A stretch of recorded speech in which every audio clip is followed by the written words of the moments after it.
I'm a brewer that opened a business to open a brewery. I'm not a business owner that opened a brewery to open a business. And that gets a little confusing sometimes. And I'm not always kind to the pushback when maybe we do something a little bit off kilter. Hey, this is Michael Dawson from RahrBSG.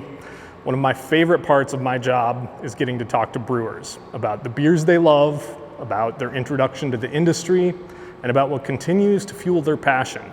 I had a great conversation like this with Sam Masotto from Bonn Place in Bethlehem, Pennsylvania. Bonn Place Brewing is a small 7-barrel brewhouse and taproom about an hour outside of Philadelphia, known for its welcoming atmosphere and top-notch beers. When it opened 10 years ago, they came right out of the gate and won GABF medals for 2 English pub ales, Nemo, an English-style mild, and Mooey, a special bitter. Since then, they've kept their community in good beer, representing styles from around the world. Sam Masotto is head brewer and owner of Bonn Place. He was an actor before landing a starring role as a professional brewer, and his enthusiasm for beer is obvious from the moment you meet him. Sam and I sat down while longtime brewer Ryan Kelly ran the show in the brewhouse. It was a great convo in which we talked about modern cask ale in Pennsylvania's bitter belt, the shifts craft beer is currently seeing. We got his thoughts on the next generation of brewers, and most importantly, we ask, what's good with beer in 2026? We hope you enjoy this discussion. If you do, and you want to see more videos like this, please let us know in the comments. And if you're heading to this year's Craft Brewers Conference in Philadelphia, come by the RahrBSG Village at booth 1603, where we'll have some Bonn Place beer on tap during the conference.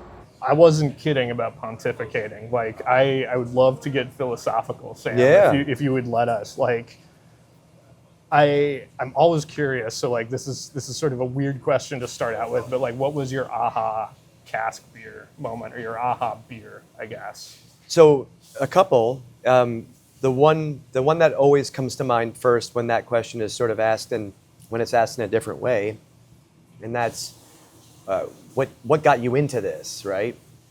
And for me, it was driving across the country. I had recently, at that point, had a pretty bad motorcycle wreck, and those typically result in some sort of reflection. And when you're laying there in pain, and you're saying, "Oh, that was stupid. You know, what could I have done differently, or what are my regrets in life, or what am I doing with my life?" More so, a good friend of mine decided to take off to California in his brand new Subaru Forester.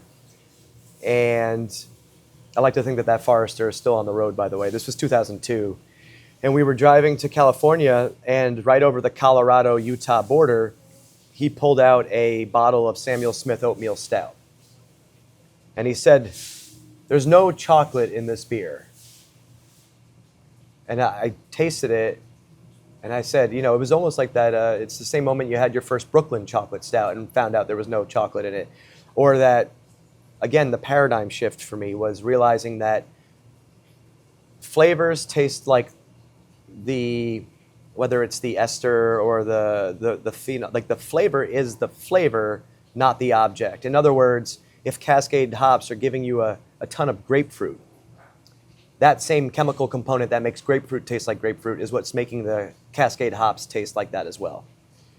So when I realized what was possible with beer, and not that I had a culinary background at that point, but I certainly had an interest in beer, fermentation, coming from a family of Sicilian and Italian immigrants, that was always, you know, the table was where you congregated and you bonded over the enjoyment of these things. Of course, alcohol over the age of 21. So I was freshly 21, and that was that moment. As far as cask beer, there were a couple moments on that trajectory. I had mentioned witnessing Sean Lawson tap a cask at Three Penny Taproom in Montpelier. At that point, I had already been filling casks for Chelsea, or with Chelsea Brewing Company in New York City. At that point, I had already worked at the Pony Bar in New York City, which boasts, I do have a coaster somewhere, it says American craft beer, cask ale. You know, that was very much at the forefront of their, I wouldn't say ethos, but it was something that they took great pride in serving properly. at least, under the conditions that would make it proper for a bar in New York City in 2009. And that is to say, actually spiling and tending to the cask, having somebody on staff who could control the cellar in that way.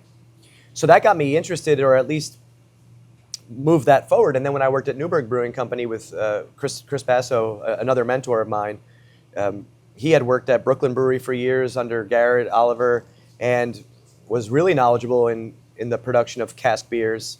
You'll see on our wall over there, we have actually the cask ale. It says cask ale, of course, that could translate to cask lager, but the amount of Algenex or isinglass you would use. Yeah. We've more recently started making them more vegan and have dialed them in for our processes, utilizing a sparkler. Mm-hmm. We're not putting as much sucrose in. Sometimes we'll actually use guile, unfermented wort from the brew day, put aside with the intention of conditioning those casks. We've also racked casks early before terminal to achieve that carbonation through unassisted methods in that way, through instead of re-fermentation, continued fermentation. So the other moment I was going to shine light on was when I worked at Newburgh. Christopher, in the best way, sort of put me in charge of casks for these more experimental beers that, for instance, we did a Berliner Weiss that was very lemon forward.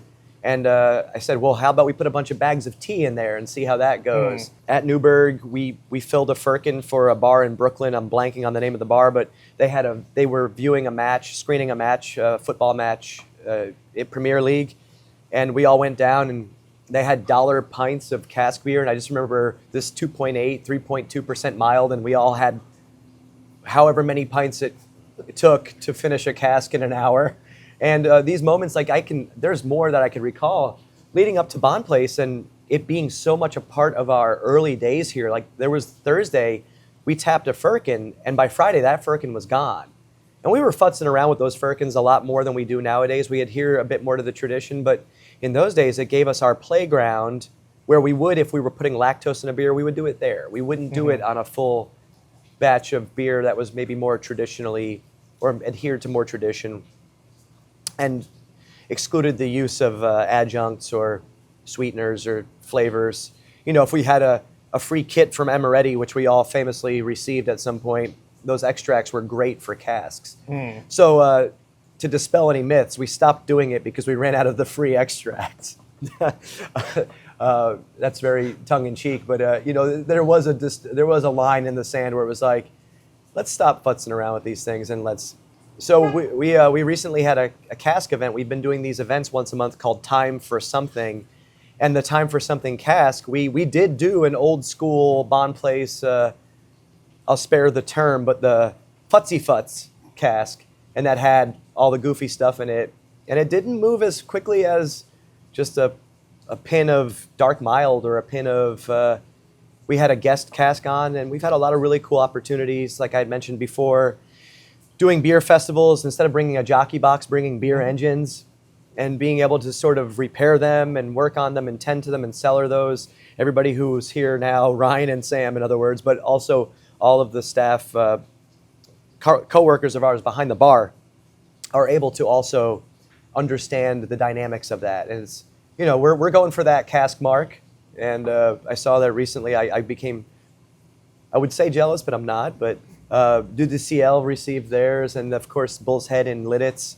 There's a lot of really great bars and beer-focused, beer-centered tap rooms or tasting rooms that have received such accolades, and I feel like we could be right up there with them.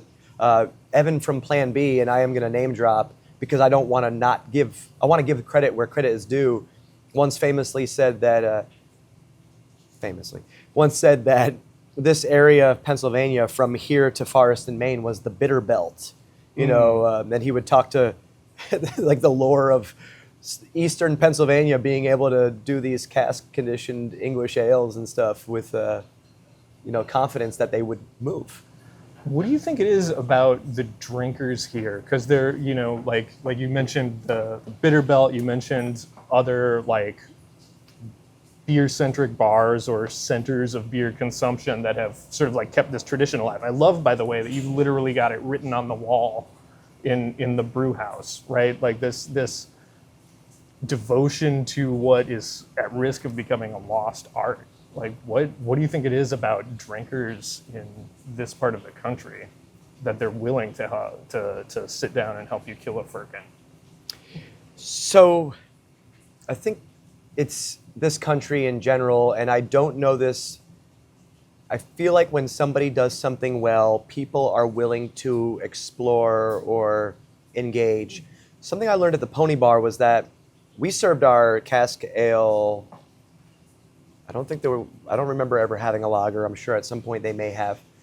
But we served the cask beer at 55 degrees cellar temperature. We keep our casks refrigerated here after conditioning. And I think what that's done is there were certain truths that were dispelled at that moment, but that's American brewing in general, Belgian brewing. A lot of traditions the myths have been dispelled that English beer is all warm and flat. I prefer my beer with less carbonation. I prefer it at a little bit of a, we'll say, elevated higher temperature, but not everybody does. So I think our willingness in this facility to do it right and to take care of it and to let the people know who do want to engage with it that they can hear in a safe way. And, they might get an experimental one once in a while with too many arbol chilies or, charcoal pellets to make it turn a different color or something like this. But, for the most part, we're not trying to punish people with cask beer.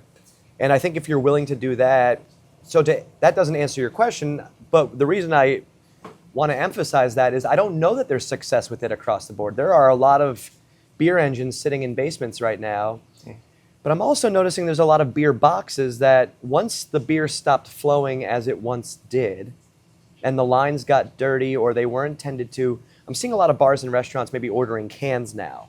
They're moving away from draft beer because of the upkeep required in the technology.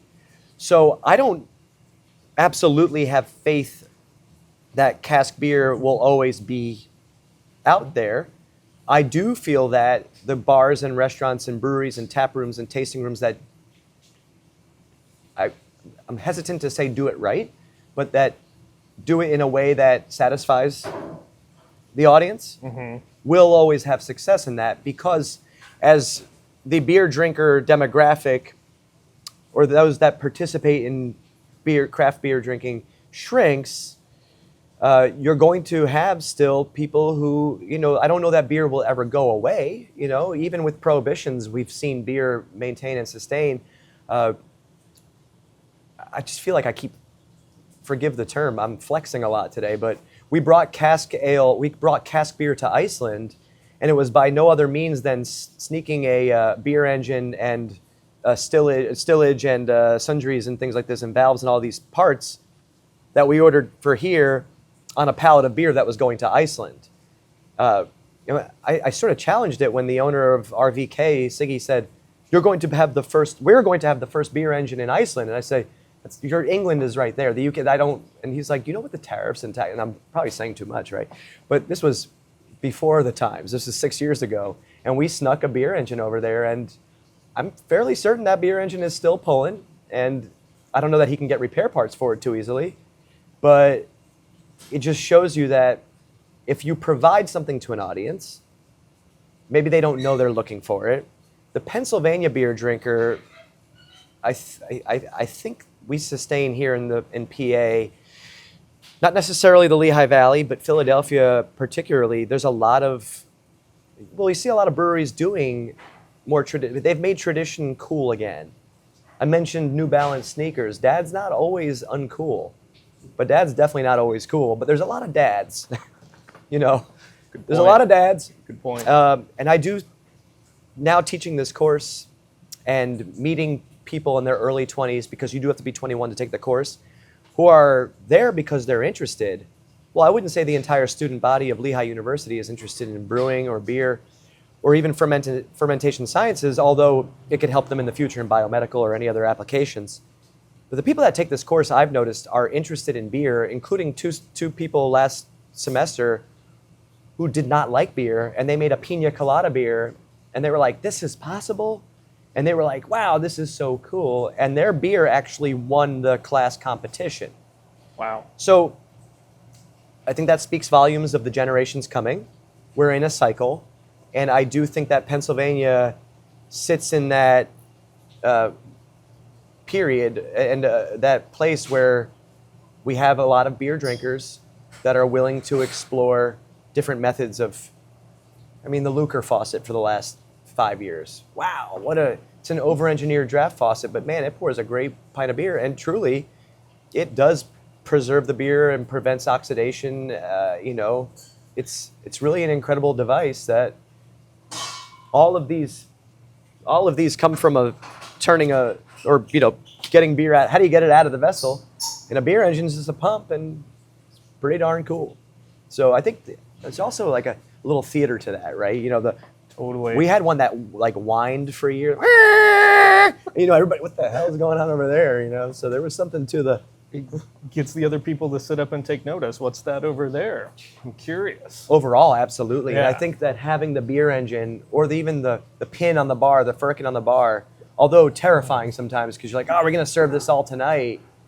It's the theater of it. It's like it's engaging that other sense, creating that energy, that sixth sense, we'll say, because, I'm looking at this, I'm smelling this, I'm feeling this, I'm tasting this. I'm not really listening to this. I might be listening to Bob Seger. I might be listening to you.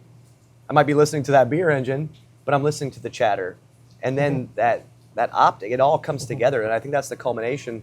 And we can all, if we rally around it, there's some really great Instagrammers or bloggers and things like that are really keeping tradition alive. I think that's where we're seeing it the most. Whether it's publication, really amazing video creators from 20 years ago that just happen to be in my presence right now. But truly, that's what brought it here. Remember watching these old videos of Sam Calgione or what's this people from beer, but the Brew Dogs.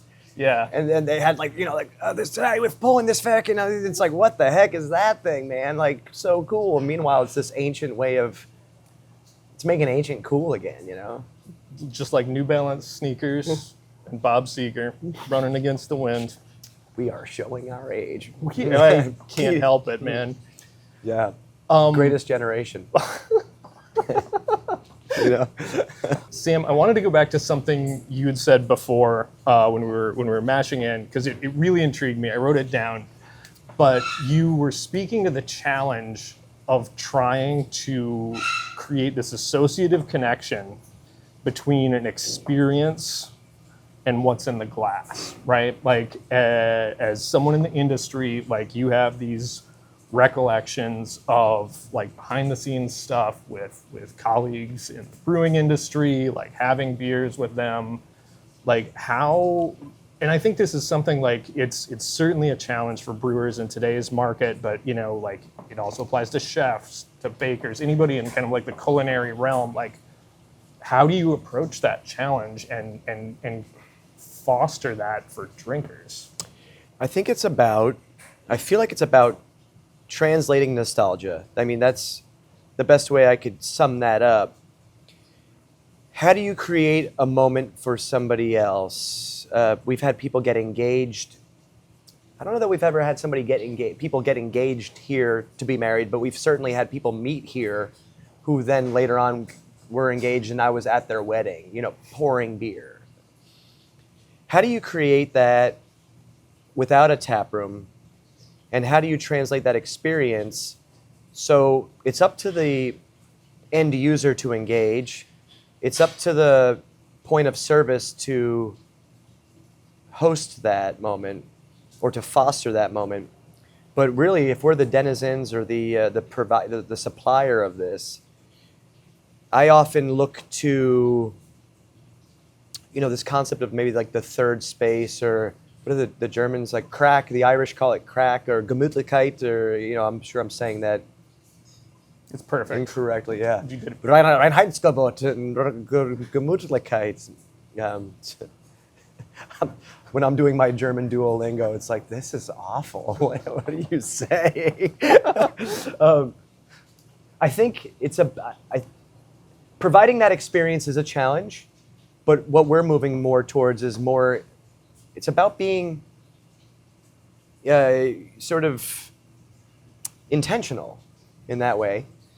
And it's all like, I try to avoid these words like prolific and intentional, like buzzwords that you feel like you hear at these corporate meetings. Not that I've ever been in a corporate setting, but I've played these people in television shows. So, circle back to it. We'll take 5 and Put a pin in it. put a pin in it. Yeah, that's what I can't even say these things.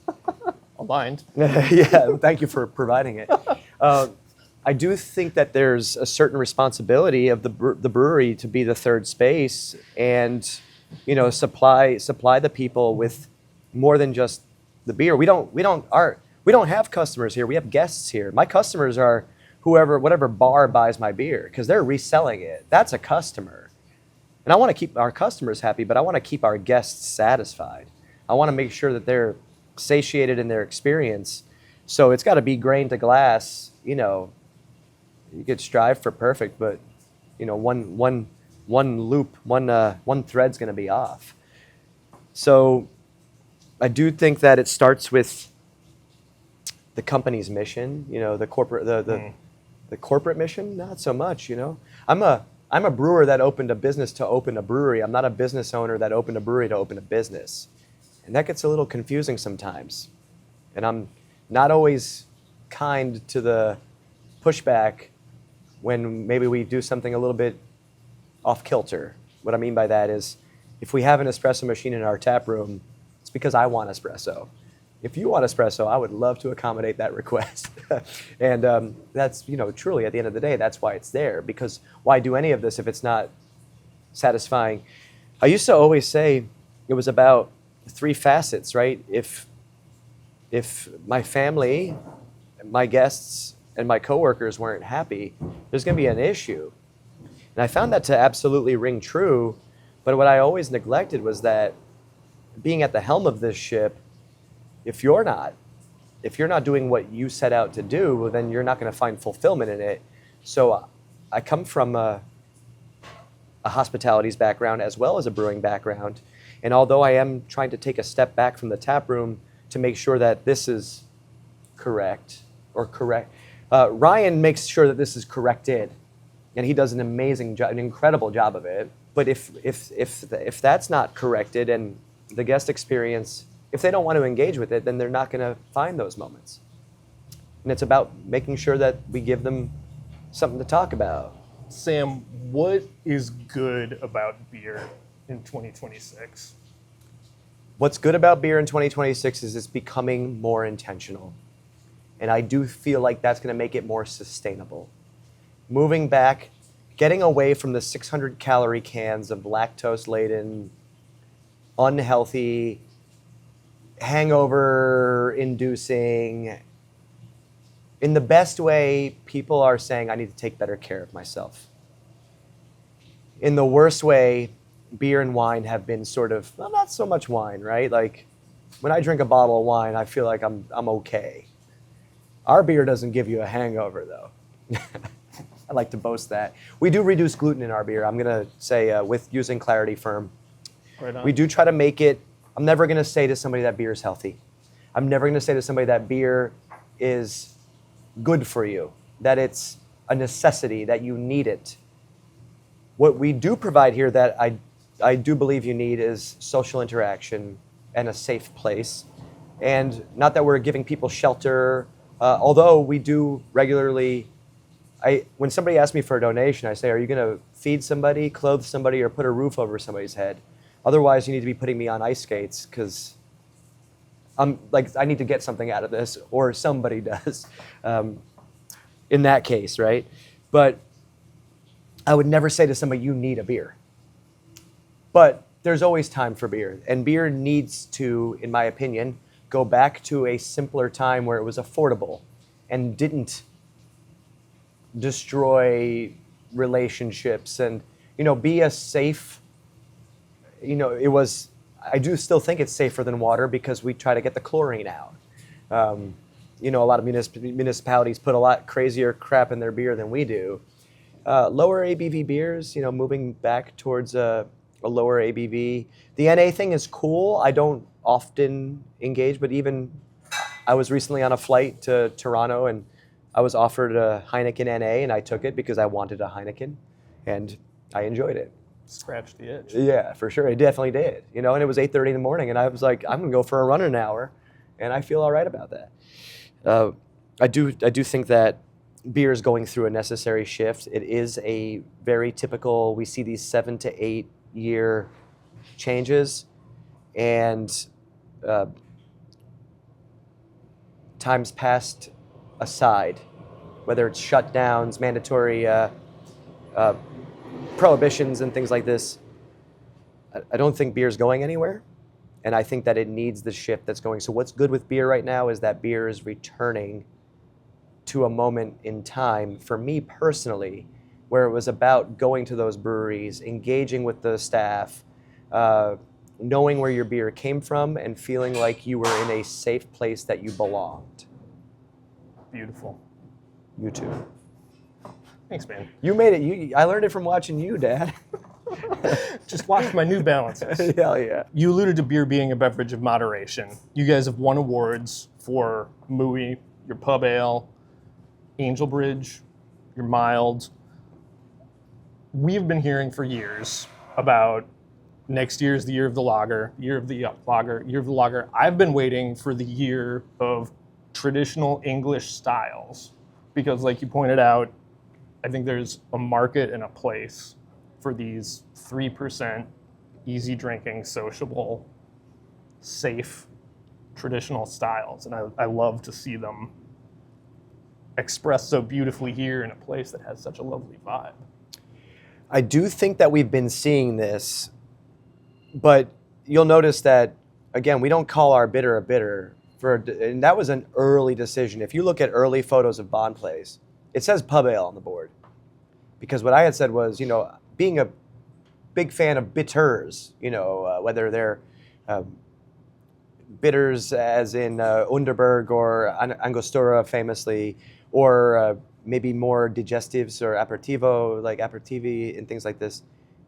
I love bitter as a characteristic and as a flavor, and a lot of people don't realize that they do as well, but we've noticed that there's been a shift. New England IPAs are not bitter.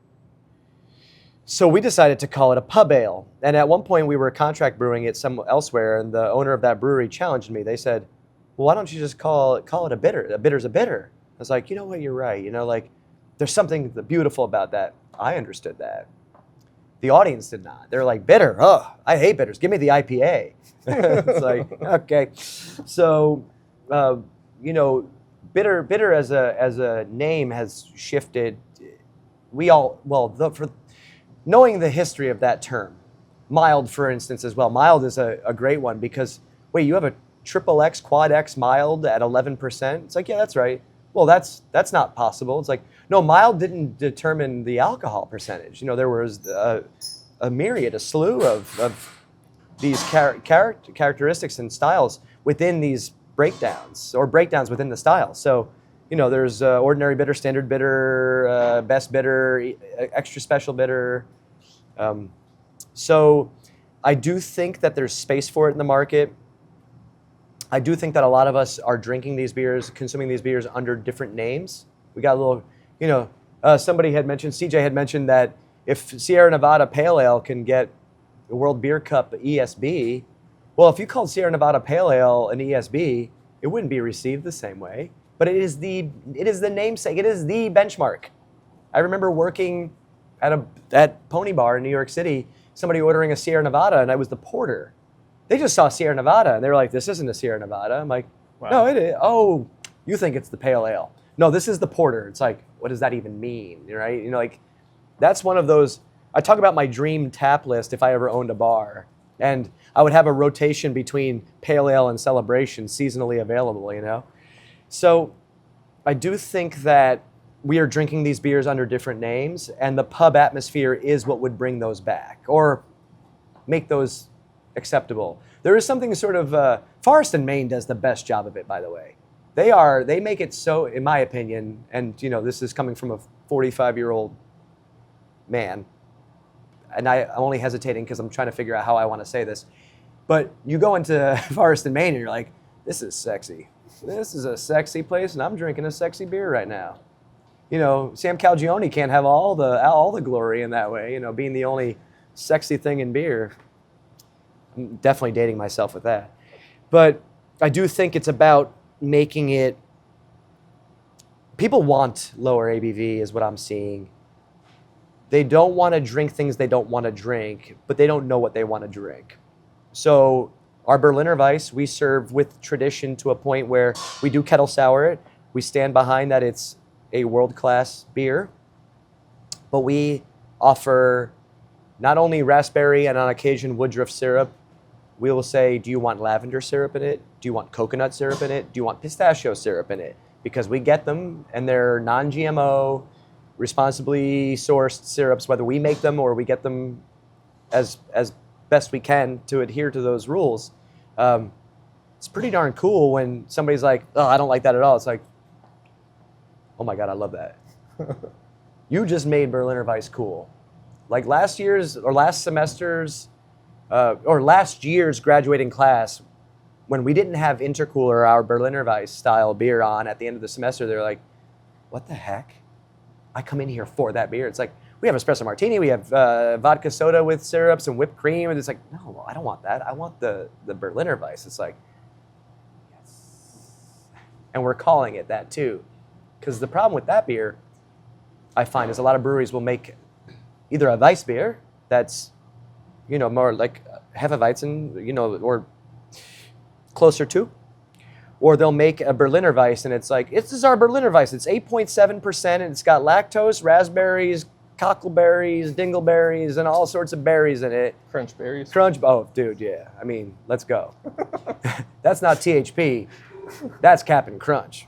So I do find that being able to engage with the audience that way, with your guest, and being able to make it okay for them to drink. And why not put, like, mit Schuss, that's like, this is tradition.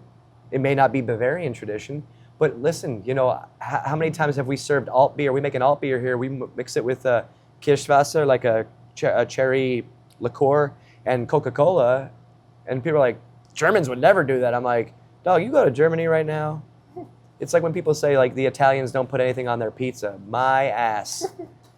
Go to Italy right now and order a pizza with hot dogs and French fries on it. You're going to get it.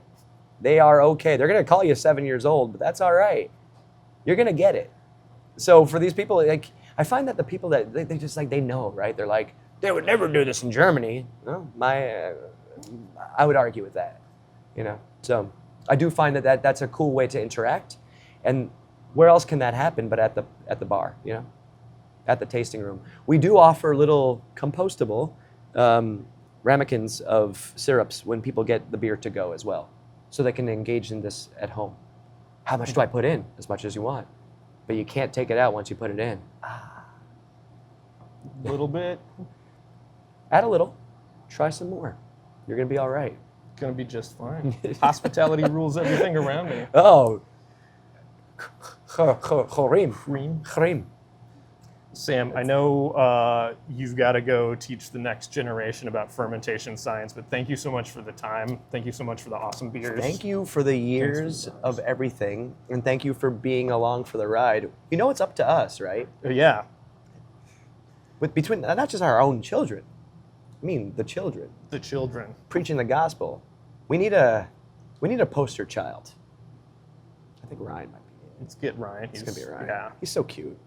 Good looking dude. Really handsome. Yeah. Cheers.